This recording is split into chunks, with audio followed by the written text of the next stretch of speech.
Thank you very much for being here.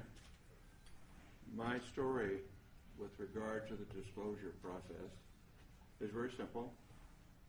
I grew up in Roswell, New Mexico, the site of the first UFO crash, the alleged UFO crash.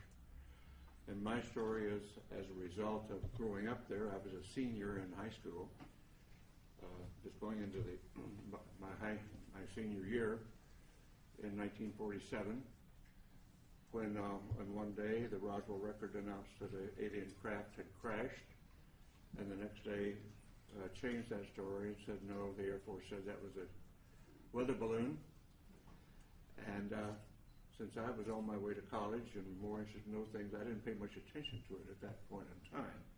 However, my family was in the agribusiness. My grandfather was a cattle buyer and sold registered Hereford bulls to the ranchers in the area, knew everybody in the area, in the Pecos Valley and beyond, sold cattle into Arizona, western Texas, and was affectionately known as Bull Mitchell in those parts. And so it was not unsurprising to me later on that the lore of the area, of our friends and the people in Roswell, including the sheriff's department, and a military friend of ours, a major, who has also turned out to be a friend of Jesse Marcel, who was the first Air Force officer on the site of the crash. And this Air Force officer was in administration. He was not really involved, but he eventually told me his story, and that's how I became involved. So after my Apollo flight, I did very little. I knew nothing but the lore of the region up until that point. But after my Apollo flight, when I was back in the area and visiting relatives and friends, some of the people in the area who had been involved, what I call the old-timers, who were involved in the 1940s, 1947, and subsequent with the Roswell crash, and people like in the sheriff's department who had been to the crash site and were supervising traffic. My friend and friend of our family, the major, who was an office mate of in the administrative function at Walker Air Force Base. These folks, because they had been shushed and told not to talk about their experience by military authority in those days, and on dire consequence if they did, felt that here in the 70s, many, many years later, that they didn't want to go to the grave with their story. They wanted to tell somebody reliable. And being a local boy, and having been to the moon, they considered me reliable enough to whisper in my ear their particular story and their association with the Roswell crash, including the family of the undertaker who provided coffins for the alleged alien victims, and others on site who had been involved or knew the story. And of course, eventually I ran into Jesse Marcel Jr., the son of the Jesse Marcel, who was the first military officer on the site, and knew his story, and knew his story well, and we became friends in later years in this disclosure movement. And at some point, about 10 years ago, and I can't remember what date it was right now, when the disclosure movement was going strongly, I came here to Washington with a Navy commander by the name of Will Miller and Dr. Stephen Greer, and we were able to get an appointment at the Pentagon to talk about what we knew, or what we allegedly knew, what we thought we knew, and went and told our story.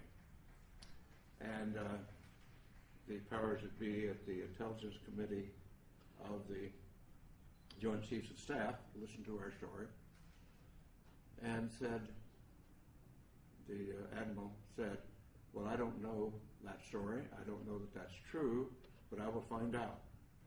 So we departed, went on our way, and subsequently learned through Dr. Greer and through Will Miller, and that those stories have been confirmed, and and that the admiral had been denied access when he tried to get into the inner workings of that process. And we had confirmation of that, although that admiral now denies the fact that this is the fact. So my story is essentially that.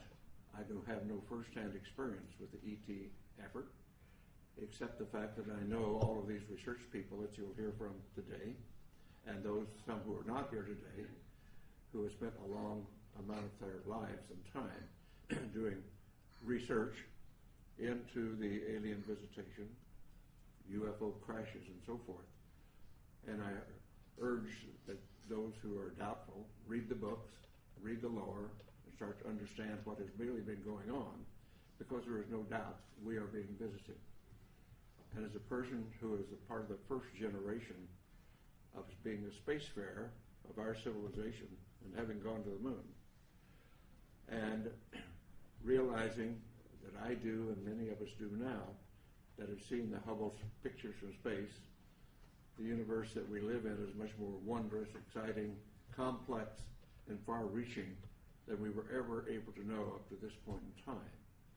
And the fact we have wondered, were we alone in the universe forever? Only in our period do we really have evidence, no, we're not alone. We are just one planet with intelligent life on it, and probably it is time, now that we are spacefarers on our planet, that we get active, because we're really universal beings, and in the long stretch of things, if we think about it in the longest possible range, we realize, and I realize this from my studies in astronomy and astrophysics, our sun will burn out in due course, and we have to be off this planet if our species is to survive. So anybody, any species, any planet that is on around the mainstream star like ours is, only has a finite amount of time on that star before it burns out. And so our destiny, in my opinion, and we might as well get started with it, is become a part of the planetary community of nations, of planets, just like when we were much newer on this planet, and we found tribes over the next valley or across the next mountains, and we started forming communities then and reaching out beyond ourselves. At this point in human history on this planet, we're now starting, and ready should be, to reach out beyond our planet and beyond our solar system to find out what is really going on out there. And the 20th and 21st century that we now live in, the beginning of the Industrial Revolution really didn't take off until the 19th century. And I tell the story to some of my younger audiences, particularly in schools, that my great-grandparents went across from South Georgia to West Texas in a covered wagon at the end of the Civil War in the 1870s. My family, my father's generation, was involved with going off the planet in aircraft. And less than 100 years later, I went to the moon. So some covered wagons to going to the moon in less than 100 years is a history of the development of our civilization in not our lifetime, but a couple of generations. And so it's time to start thinking in those terms. And particularly since now, in the 20th and 21st century, we suddenly find that due to our expertise and our genius in science and technology, we have exploded our population from under 2 billion at the beginning of the 20th century to over 6.5 billion at this point. And our consumption patterns are clearly indicating that we are utilizing our non-renewable resources at an unacceptable rate, a non-sustainable rate. So we've got a lot of thinking to do about what being an advanced civilization really means. But let's put all that aside for a moment, because we're here to talk about disclosure. And what I am suggesting is it is now time to put away this embargo of truth about the alien presence. And I call upon our government to open up like other governments have, and you will hear about that this morning, like the Belgians have, the French have, the Brazilians have, the Argentines, the Mexicans have all released their files. It's about time now that we do the same thing and become a part of this planetary community that is now trying to take our proper role as spacefaring civilization. Thank you very much for your time.